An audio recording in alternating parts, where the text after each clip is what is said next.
Welcome everyone, this is your host Abraham L. Jaguar, a professional game master. First of all, this channel is proudly sponsored by Seven Sagas and their tabletop RPG, Ars Mechanica. This is the 30 years war, waged by Titanic walking engines.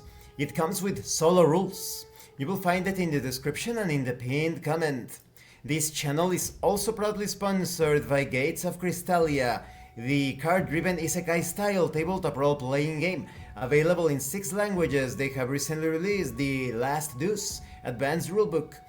This optional expansion brings many things to the table. Character development details, setting information, isekai tropes such as the school trip, the romance rules, the beach trip. You also have solo rules to play this as a co-op or solo experience without a game master. You will find it in the description and in the pinned comment.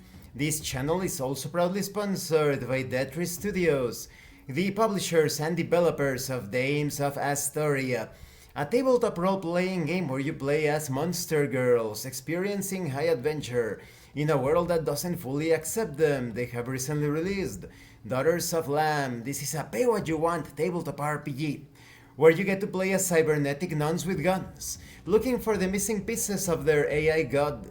You will find it in their website, the link will be in the description and in the pinned comment. This channel is also proudly sponsored by the Red Room Publishing. Please check out their store for exclusive tabletop RPG products and check out their recent release of Final Frontier. This is a streamlined sci-fi tabletop RPG where you get to explore space, for justice, for profit, for both. You will find it in the description and in the pinned comment as well. Today I am continuing my review series featuring Goblin Slayer. If you haven't seen the other parts of my review series, please check out the playlist in the description.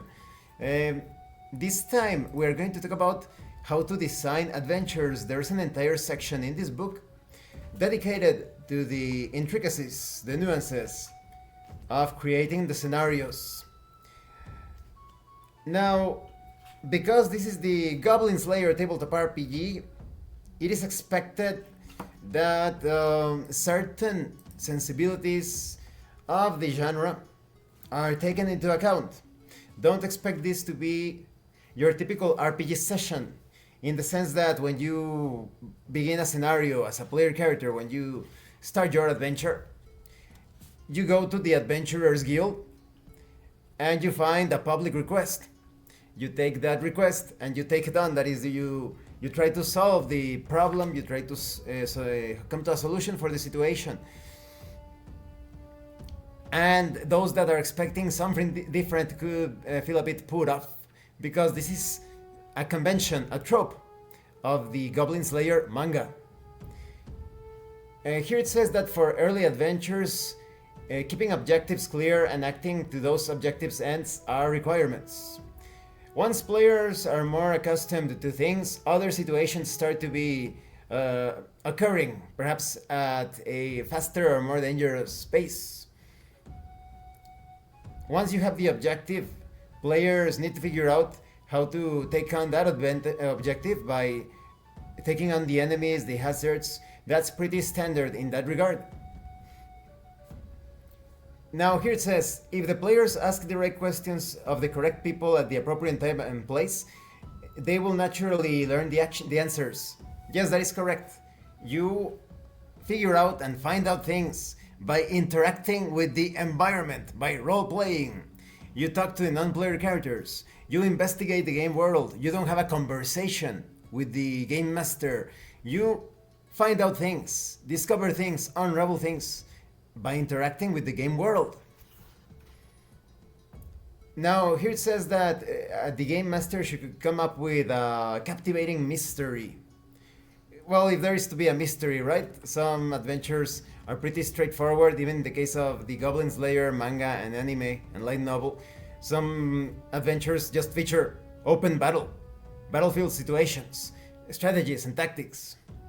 And here it says, plan branches in the story. This gets you into the wrong mentality of storytelling. This is not a storytelling game.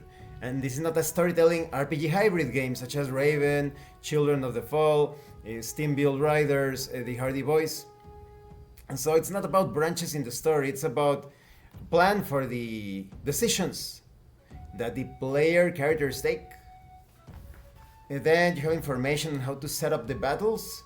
Pretty standard as well, although leaning a bit towards more JRPG situations.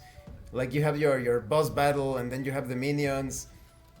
Then you have guidelines on how to carry out the battles. You, like, for example, battle without the boss during an adventure, then you should only have like minions. But when it comes to the climactic battle, it could be the boss supported by minions. You also have details on monetary rewards, experience-related rewards, what occurs if players fail to complete an adventure. And there is even like advice, but it's a bit funny to me how there's a lot of cope, like, oh, are you sad because you failed the adventure?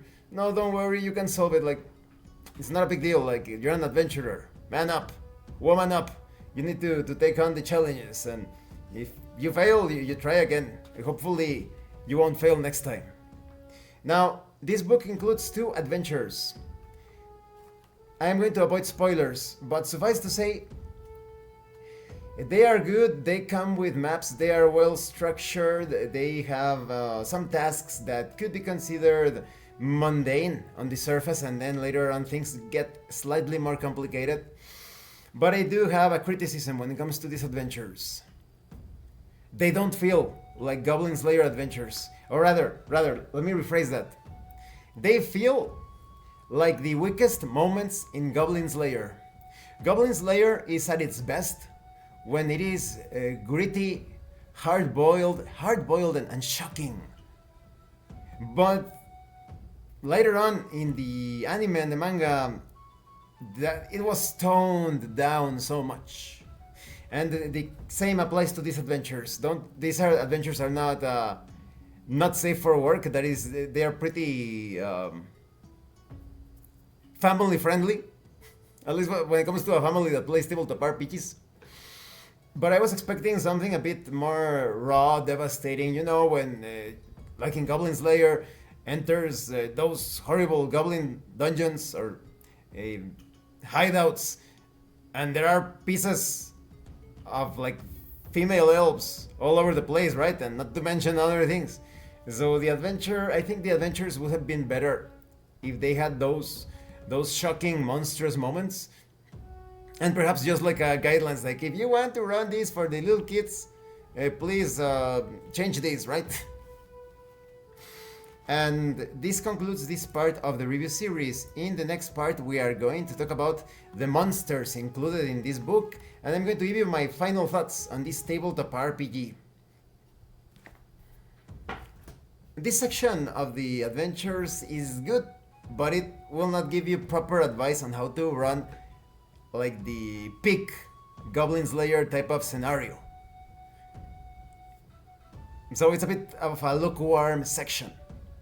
The design advice is also, like I said, good, but not going to the scenarios, the included adventures, but it lacks that spice of Goblin Slayer. Thank you for watching this part of the review series. Don't forget to leave a like, comment and subscribe. And thank you so much to those of you that are going the extra mile to support the channel. If anyone else wishes to further support the channel, consider joining as a member using the Super Thanks button. Take a look at the information in the description and in the pinned comment. This has been your host, Abraham L. Jaguar, a professional game master. And remember, roleplay solves everything. Once again, thank you and see you later.